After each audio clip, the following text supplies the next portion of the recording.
नमस्कार दोस्तों। Ocean network में आपका स्वागत है। मैं हूं ओमकार चौधरी और हमारे साथ जुड़ गए हैं कर्नल RSN सिंह साहब। उनका परिचय मुझे देने की जरूरत नहीं है, आप सब परिचित हैं। बहुत बहुत स्वागत है सिंह साहब। नमस्कार सिंह साहब।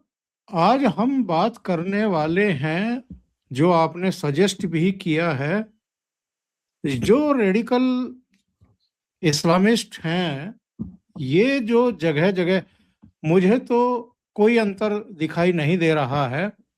7 अक्टूबर की इजराइल की घटना हो, अल फलाह यूनिवर्सिटी जो फरीदाबाद में है, दिल्ली के नज़दीक है, उसमें कार्यरत कुछ डॉक्टर हों, उनकी सारी गतिविधियां लाल किले की प्राचीर से कुछ ही कदम की दूरी पर जिस तरीके से विस्फोट किया गया, आत्मघाती हमला किया गया, और अभी सिडनी में जो बॉन्डी बीच पर हनुक्का फेस्टिवल मना रहे थे, सेलिब्रेशन कर रहे थे यहूदी, उनके ऊपर जो अटैक हुआ, इन तीनों घटनाओं में मुझे कोई अंतर दिखाई नहीं दे रहा है।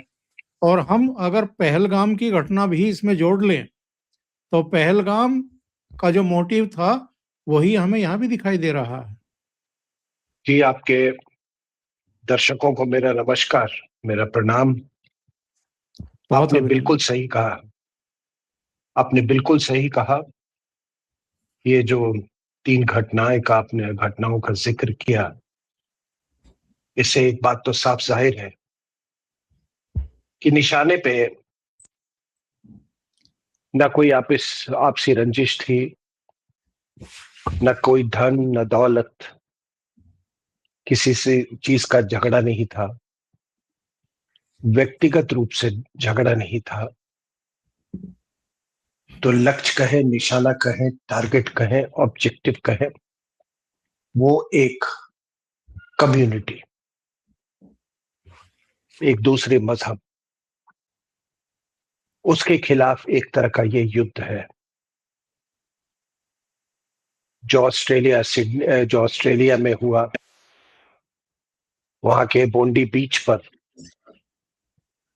वो मजहब यहूदियों के खिलाफ था। जो पहलगाम में हुआ, वो हिंदुओं के खिलाफ था। दुनिया में तमाम जगहों पे जो ये सब हो रहा है, कहीं पे अफ्रीका में स्कूल के बच्चे बोको हराम किडनैप कर रहा है, उसमें भी मजहबी एंगल है। तो हम इस निष्कर्ष से हम भाग नहीं सकते हैं कि ये मजहबों की लड़ाई है, या एक तरह से कहिए तो एक मजहब का बाकी मजहबों पे लगातार प्रहार है। और हम तो ये प्रहार जो है वो 1400 साल से, कम से कम 1000 साल से तो हम झेल रहे हैं इसको। ये प्रहार जब इस्लाम की स्थापना हो रही थी तो उस समय भी यहूदियों ने इसका सामना किया था। मदीना में उनका राज्य था और उन पर कहर ढाके उनसे राज्य लिया गया, और उस कत्लेआम में मुखिया खुद शामिल था। तो कुछ भी नहीं बदला। लेकिन एक बात तो आपको मैं बता दूं कि ये बाप और बेटे का जो कॉम्बिनेशन है, ये एक इस्लामिक रेडिकलाइजेशन में एक नया इन्फ्लेक्शन पॉइंट। एक आम आदमी के ये समझ से बाहर है कि एक बाप जो दूसरे को देता है, उसको वैल्यू सिस्टम्स देता है, वो अपने ही बाप को जिहादी बना रहा है, लोगों को कत्ल करना सिखा रहा है। वो लोग जिन्होंने उसका व्यक्तिगत रूप से कुछ नहीं बिगाड़ा, कुछ पैलेस उधर इजराइल में हो रहा है उसकी सजा यहां के लोगों को आप दे रहे हो। ये कैसी मानसिकता है साहब। और तब मुझे लगता है कि ये अकेला नहीं है, ऐसे कई बाप हैं। अगर बाप मां सही हो, वो सब कहने की बातें हैं। जब आप इंटरव्यू देखेंगे ना किसी का, जब किसी अरे वो तो बड़ा सीधा साधा आदमी था, कुछ मोहल्ले वालों के नाक में वो मुंह में माइक वो ठूस देंगे, फिर वो बोलेंगे अरे वो तो बहुत सीधा साधा से काम, अपने काम से काम रखता था, अपने काम से काम रखता था। और ये एक मिनट सर, कोई काम से काम रखता था। हमको तो थोड़ा भी इल्म नहीं था कि वो इस रास्ते पे है। तो ये तमाम बातें आपको सुनने में चलेंगी। लेकिन आपने अल फलाह यूनिवर्सिटी का उदाहरण दिया, आपने डॉक्टर मॉड्यूल की बात की। तो ये बताइए, ये डॉक्टर मॉड्यूल, ये डॉक्टर क्या अचानक बन गई है जिहादी? कहाँ रेडिकलाइजेशन? बड़ी चर्चा होती है, उसने रेडिकलाइज कर दिया, उस संगठन के उसमें आ गया, तो रेडिकल नहीं सर। ये रेडिकलाइजेशन सबसे पहले बाप ही करते हैं। वो डॉक्टर कभी कश्मीर की घाटियों में उसकी माँ ने, इनकी माओ ने पहले पत्थर चलाना सिखाया। वो पहले पत्थरबाज बने, और फिर आप पढ़ाई क्या ये टेक्निकल एजुकेशन से क्या फर्क पड़ता है? आप कुछ भी शिक्षा ले लें। और ये तो दुनिया भर में देखा गया है कि आजकल जो टेक्निकल एजुकेशन वाले इंजीनियरिंग ग्रेजुएट्स, मेडिकल ग्रेजुएट्स, वही जिहाद का रास्ता अपना रहे। तो ये एक इन्फ्लेक्शन पॉइंट है ये। दूसरा, आप एक एक इनमें एक वो सैडिस्ट वाला स्ट्रीक है। कैसा स्ट्रीक? कि किसी मजहब के त्योहार में मास मास कैजुअलिटीज करो आप, इनको बड़ा उसमें आनंद आता है। उदाहरण के तौर पे श्रीलंका में 2019 में ईस्टर बॉम्बिंग्स, चर्च में लोग सम्मिलित थे, श्रीलंका के कई जगहों पर इनका हमला हुआ। और हमले के बाद आपको मालूम है कि वो क्या था, एक जमात तौहीद कुछ ऐसे करके एक ऑर्गेनाइजेशन थी। They killed 260 people. क्यों? रंजिश की वजह जानते हैं क्या? कोई रंजिश नहीं। न्यूजीलैंड में जो मॉस्क में जो अटैक हुआ था क्राइस्ट चर्च में, उसका हम बदला ले रहे हैं। तो उसी तरीके से 7 अक्टूबर 2023 जब गाजा में हमला हुआ, गाजा से सॉरी, इजराइल ने हमला किया, वो भी एक त्योहार का दिन था। लोग खुशियां मना रहे थे, कॉन्सर्ट चल रहे थे, ये चल रहे थे। और हमलावर कौन? आप अगर इंसानियत की तराजू पर आप देखें सर, इसको तौले, जब इनको गाजा में हमास रूल कर रहा था, कहा भाई ठीक है आप रूल करो, कहा आप आइए इजराइल में काम कीजिए, हमको अपना ही समझिए, आइए और यहां से जो क्रॉसिंग्स है आप रोज क्रॉस करके आइए, काम कीजिए, वापस अपने चले जाइए, पैसे कमाइए। आते थे लोग, कोई ड्राइवर की नौकरी कर रहा था, कोई घरों में काम कर रहा था, तरह तरह के लोग काम कर रहे थे। और मारने वाला कौन? वही लोग जो एक बच्चे का केयर टेकर है, जो महिला वही उसको अगवा करके ले गई। जो ड्राइवर जो था वही किसी को अगवा करके ले गया, अपने मालिक को। तो आप क्या कहेंगे? आप इनको इंसान की गिनती में करेंगे? आपके यहां कोई भी काम करता है तो एक ताल्लुकात हो जाती है, एक प्यार मोहब्बत का रिश्ता कायम हो जाता है। उसके बिना तो ये दुनिया चल ही नहीं सकती। लेकिन इन पर तो किसी तरह का विश्वास उन्होंने दिखा दिया। तो ये जो जितने ये लोग वी सपोर्ट पैलेस्टाइन स्टेट और हमास के उसमें जो ये जुलूस और ये गैदरिंग्स हो रहे हैं वहां पर, अमेरिका में हुए और भी कई देशों में हुए, हमारे यहाँ एक ये शहजादा की जो बहन है वो एक लेके घूम रही थी पैलेस्टाइन के सपोर्ट में भारत के पार्लियामेंट के अंदर। तो बिल्कुल। मैं तो समझता हूं कि ये लोग भी उसी क्रिमिनल मानसिकता के। दूसरा, अब मैंने जैसा कहा कि न कोई आपसी रंजिश, न कोई धन का झगड़ा, किस बात का ऑब्जेक्टिव? ऑब्जेक्टिव क्या है सर? ऑब्जेक्टिव है दारुल इस्लाम। उनका मानना है कि दुनिया दो भाग में है। एक जगह जहां इस्लाम का राज है उसको दारुल इस्लाम बोलते हैं, और जहां काफिरों का राज है वो दारुल हर्ब है। और इनके स्क्रिप्चर्स ये कहते हैं कि ये हर मुसलमान का ये कर्तव्य है कि वो दारुल हर्ब को दारुल इस्लाम बनाए। उसका कर्तव्य भी है और उसका इस्लाम के प्रति उसका तरफ उसका कर्ज भी है।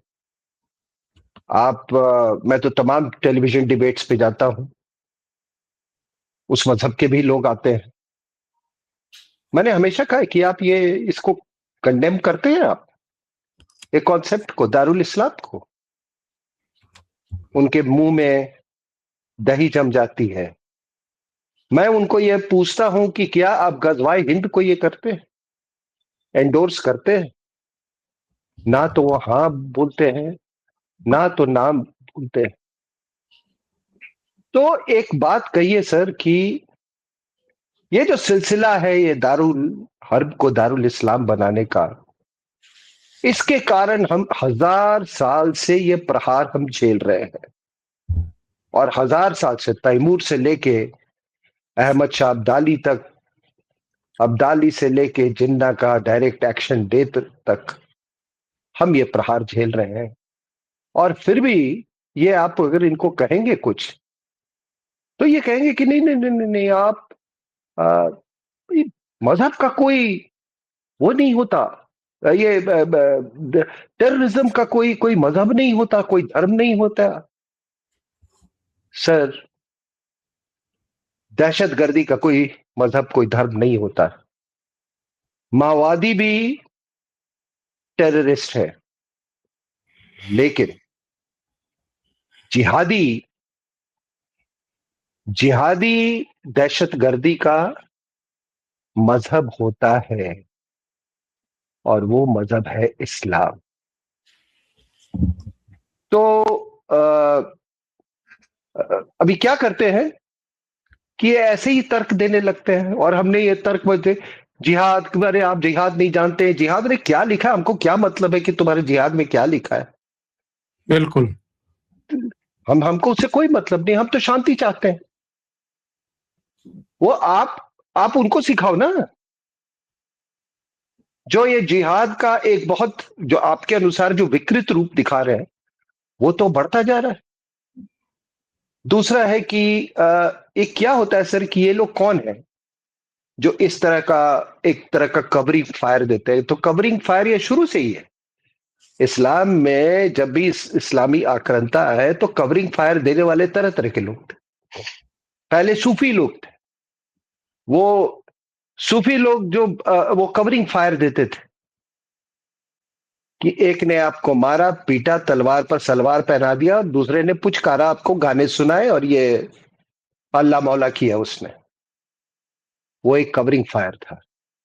आज आपको कवरिंग फायर में ये जर्नलिस्ट, कुछ शायर, कुछ ये, ठीक है, ये लोग आपको मिलेंगे। और ये देखिए कि ये क्या करते हैं ये कवरिंग फायर देने वाले। कोई भी ऐसा, जब जिहादी हमला होता है, बड़ा जिहादी हमला, वो उसको डाइल्यूट करने की कोशिश करते हैं और किसी एक तथ्य पे वो खेल जाते हैं। अब देखिए, कहेंगे वो कि लाल किले में के हमले में मुसलमान भी मारे गए, और ये नहीं बताते कि ये मान के चलते हैं ये कि कोलैटरल डैमेज होगा, कोलैटरल डैमेज होगा, और जो मुसलमान उसमें मारा जाएगा उसको ये शहीद का दर्जा देते हैं, क्यों? इस्लाम के कॉज के लिए मारा, ठीक है। और जैसे ही आप कार्रवाई करने के लिए चलेंगे मेन परपेट्रेटर के खिलाफ, तो ये देखिए, फिर ये रात को 2 बजे कोर्ट खुलवा देंगे, 3 बजे कोर्ट ये खुलवा देंगे। तो अभी इसमें क्या इन्होंने कहा, ये जो यहाँ पे जो बॉन्डी में जो हुआ ऑस्ट्रेलिया में, और देखो देखो देखो, ये जो बचाने वाला जिसने ओवर पावर किया है गनमैन को, वो नवेद अकरम को, वो मुसलमान था, उसको अहमद अली अहमद। अब पता नहीं चौधरी साहब, पहले दिन तो जो मुझे खबरें आ रही थी और इधर उधर से मैंने जो इजरायली साइट्स वगैरह, तो उसका नाम आ रहा था कोई लूकस कार्टर करके ऐसे आ रहा था। फिर ये पता नहीं ये आने लगा अहमद अली अहमद। अब कहते हैं कि ये जो है इसको he is actually a Coptic Christian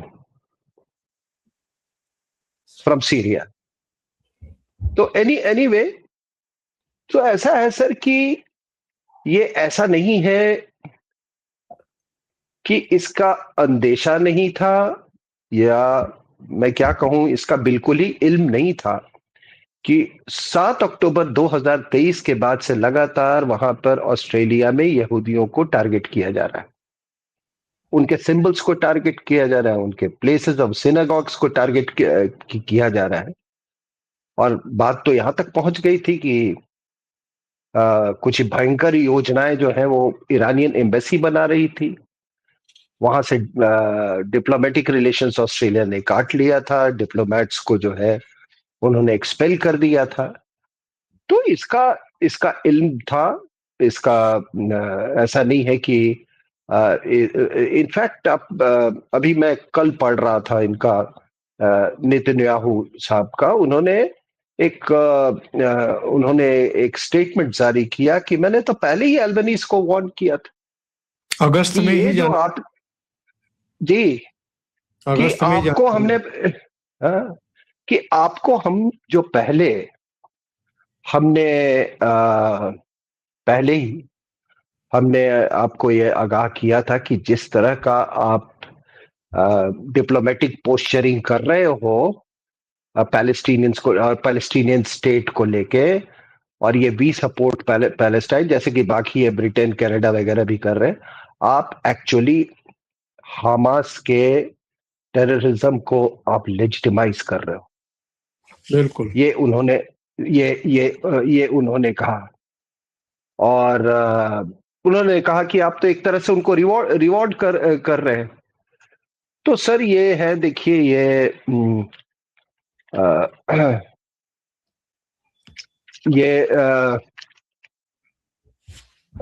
मैं आपके दर्शकों को एक बात बता दूं कि ये जो बड़ा जो जिसके जिक्र मैंने किया, ये we support Palestinian state, sir बकवास है ये। आपको मैं बता दूं, पहला बात कि ये एक मंत्र सा बन गया है, वी सपोर्ट पैलेस्टीनियन स्टेट। अब वो सोचते हैं कि ये बार बार बोलने से ये ये हकीकत में बदल जाएगी। सवाल ये है कि क्या सर पैलेस्टीनियंस खुद चाहते हैं पैलेस्टीनियन स्टेट? दूसरा, मान लीजिए हाइपोथेटिकली एक पैलेस्टीनियन स्टेट बन भी जाता है, तो क्या वो यहूदियों के साथ वो को एग्जिस्ट कर सकते हैं? और एक 48 में एक ब्रिटेन के एक फॉरेन सेक्रेटरी होते थे अर्नेस्ट बेविन, उन्होंने साफ कहा, देखो हकीकत ये है कि जो यहूदी है, जूस जो है, वो एक सॉवरेन स्टेट बनाना चाहते हैं जहां आज इजराइल है, और अरब्स जो हैं उन्होंने ठान लिया है कि चाहे जो मर्जी हो हम ये बनने नहीं देंगे। तो पोजीशन वही है, अपने अपने पराक्रम से, अपने अपने कमिटमेंट से उन्होंने इजराइल तो बना लिया, लेकिन वो आज भी वहां पे ये जितने अरब स्टेट्स हैं, मुस्लिम कंट्रीज हैं, वो एक्चुअली में वो चाहते हैं, उनकी मंशा यही है कि ये कब इनका पूरा विनाश हो इन लोगों का। तो ये है, अब ये क्यों है ऐसा? बिकॉज अगर आप इतिहास में जाएं तो आप अब्राहमिक रिलीजन्स का अगर आप इतिहास पढ़ें, और आप बताएं सर कि क्या यहूदियों का क्यों नहीं क्लेम है वहां पे? 2000 साल 2000 साल तक दुनिया के अलग अलग हिस्सों में ये लोग डिस्पर्स हो गए, लेकिन अपना इन्होंने जेरूसलम का दिया जलाए रखा, पीढ़ी पीढ़ी दर पीढ़ी। बिल्कुल। ये हमेशा अपने बच्चों को बताते थे कि अगले साल जेरूसलम में। तो थोड़ा सा मैं आपको एक और आपके दर्शकों को बता दूं कि जी ऐसा जी। नहीं है, बहुत प्रयास हुआ। 1937 में देखिए एक पील कमीशन बना, तो पील कमीशन ने कहा कि ऐसा करते हैं कि ये जो आज आज आप इसराइल जो देख रहे हैं, तो नॉर्थ में हम एक जूइश स्टेट बना देते हैं, और साउथ में एक बड़ा सा अरब स्टेट बना देते हैं जिसमें वेस्ट बैंक भी रहेगा, गाजा भी होगा, नेगेव भी रहेगा, और जेरूसलम को एक परमानेंट ब्रिटिश कंट्रोल्ड एक टेरिटरी बना देते हैं, जो कि दोनों में बैलेंस बनाए रखे। उसके बाद 1947 में इन्होंने एक जो यूएन पार्टीशन प्लान था वो रिजेक्ट कर दिया। वो भी प्लान बहुत अच्छा था। उसमें एक नॉर्थ में इनक्लेव दिया था अरब्स को, एक ईस्ट में इनक्लेव दिया था, और नॉर्थ में दिया था विद कोस्ट लाइन, फिर वेस्ट में एक स्ट्रिप दिया था of land again with coast line, और बाकी यहूदियों को के लिए एयर मार्क किया गया था। इन लोगों ने ऑब्जेक्ट कर दिया, कह रहे इन यहां पर तो केवल अब इस समय केवल 6 या 7% यहूदी हैं, और इनको आप 56% एरिया कैसे दे रहे हैं? वो नहीं हुआ। 67 वॉर में, इसराइल से 6 डे वॉर में ठुकने के बाद वहां पे ये तमाम जो थे, ये इजिप्ट का नासर और सऊदी अरेबिया का किंग फैजल, इन सब लोगों ने खार्तूम समिट में हिस्सा लिया। जानते हैं क्या हुआ था वहां जी। पर? उन्होंने नारा लगाया, no peace, no recognition, no negotiation. 2000 में आपको मालूम है यासिर अराफात का, उन्होंने भी went back on his words. 2008 में महबूब अब्बास ने भी ट्राई किया इसको लेकिन फिर वही कोई समझौता मतलब इस तरह नहीं हो सका। तो जो मानसिकता 1937 में थी सर, वो मानसिकता आज आज भी है। अब सबसे बड़ी बात है कि आप एक इस पर थोड़ा गौर करें कि जब सेकेंड वर्ल्ड वॉर के बाद जब ये डीकोलोनाइजेशन होने लगा, तो बहुत सारे जगह में दुनिया के कई हिस्सों में लोग डिस्प्लेस हुए थे, और धीरे धीरे जो डिस्प्लेस्ड पॉपुलेशन था वो सब के सब सेटल हो गए, कहीं पर जाके वो मर्ज हो गए। लेकिन इन लोगों ने, जो ये पैलेस्टीनियंस जो थे, वो they continue to stay in refugee camps. और अब तो थर्ड जनरेशन है सर। जो थर्ड जनरेशन है उसने तो इसराइल का मुंह भी नहीं देखा है। अब आपको मैं बता दूं कि सऊदी अरेबिया में 3,14,000 पैलेस्टीनियंस हैं, लेबनान में 4,21,000, सीरिया में 4,22,000, जॉर्डन में 2,80,000, यूएस में करीब हाफ अ मिलियन है, और भी देशों में। तो आप बताइए कि ये क्या पॉसिबल है कि ये एक पैलेस्टीनियन स्टेट बने और ये सब के सब एकोमोडेट हो जाए वहां पे, इतनी बड़ी पॉपुलेशन। तो ऑलमोस्ट 14.8 मिलियन। तो यह एक इजरायलीज का कहना है कि एक डेमोग्राफिक हथियार है, और इससे हमको एलिमिनेट करने की कोशिश की जा रही है। तो ये कोई पैलेस्टीनियन स्टेट कोई is no solution, I can tell you that much. जो मर्जी आप झोला लेके घूमे, आप जुलूस निकाले, कैंडल लेके घूमे, कत्लेआम करें दुनिया भर में, ये नहीं होने वाला। अब ये सिंह, फादर और जी, मैं ये कह रहा था कि इसका तो कोई अंत होते हुए दिखाई दे नहीं रहा है, जी, और जी, इसकी जी। रेडिकल इस्लाम की जड़ें दुनिया का कोई हिस्सा शायद बचा नहीं है जहां एक एक कोने तक ये पहुंच ना रहा हो, और कोई सुरक्षित भी नहीं है। नहीं सर, ये ऐसे देखिए में ना, जी, आप देखिए कि आप पूरे दुनिया का आप एक बार मुआयना कर लें। आप देख रहे हैं यूरोप में क्या हो रहा है सर। आ, फ्रांस, ब्रिटेन, ये सब जगहों पे क्या हो रहा है। बाकी बेल्जियम, जर्मनी, याद है सर, वहां भी त्योहार के दिन ही आपको इन पर ट्रक से कुचल के मार दिया था त्योहार में। बिल्कुल तो इनको, हाँ, तो अभी अभी जो आपने देखा कि ये बाप बेटे जो है, ये कहाँ गए थे प्रशिक्षण लेने? फिलीपींस। फिलीपींस। फिलीपींस में जो मिंडानाओ का जो एरिया है मिंडानाओ, वो एक सेंटर, मतलब एक तरह का एक जिहादी केंद्र है। और वहां पे एक अबू सयाफ जो ग्रुप है, वो वहां, विच इज लिंक टू अल कायदा। और बाद में कहते हैं अल, देखिए इस्लामिक स्टेट जो है, अल कायदा जो इस्लामिक स्टेट जो है, वो actually it is a break away from Al Qaeda. ठीक है ना? वो अल अल कायदा इन इराक, ओबामा ने खुद तैयार करवाया था इसको। जो अल कायदा AQIS था, उसको इन्होंने बराक हुसैन ओबामा ने उसको, वो उसका प्रोजेक्ट। ठीक है सर। तो ये इनका इतना बोलबाला था कि एक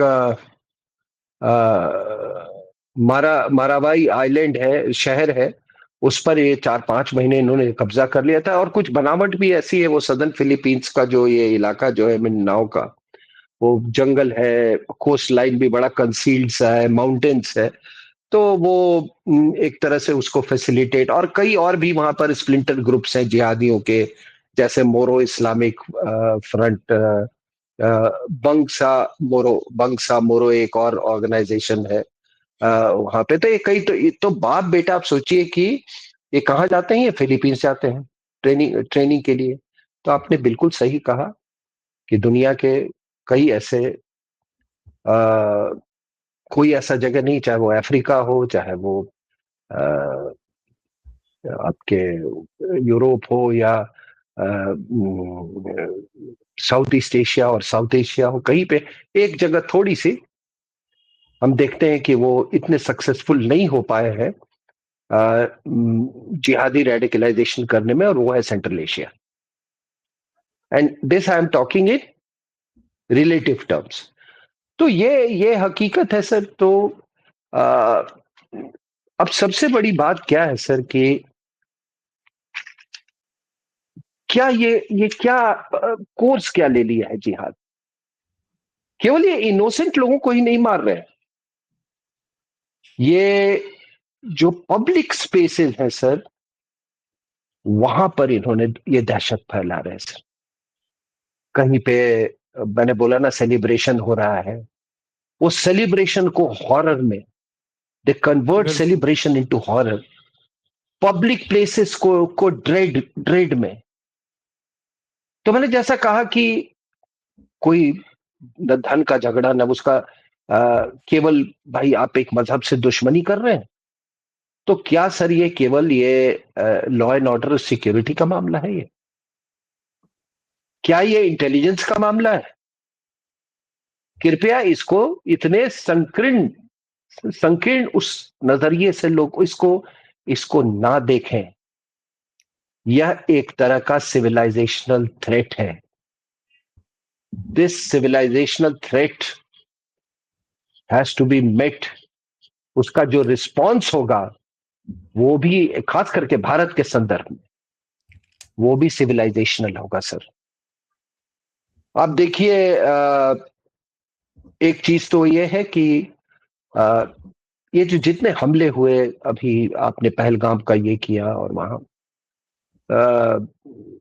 ऑस्ट्रेलिया का, एक बात बिल्कुल साफ है सर कि जहां भी जो भी नॉन इस्लामिक कंट्रीज है, वहां जो मुस्लिम्स का को एग्जिस्टेंस है मेजॉरिटी कम्युनिटी के साथ या दूसरे कम्युनिटी के साथ, वो बहुत फ्रेजाइल है।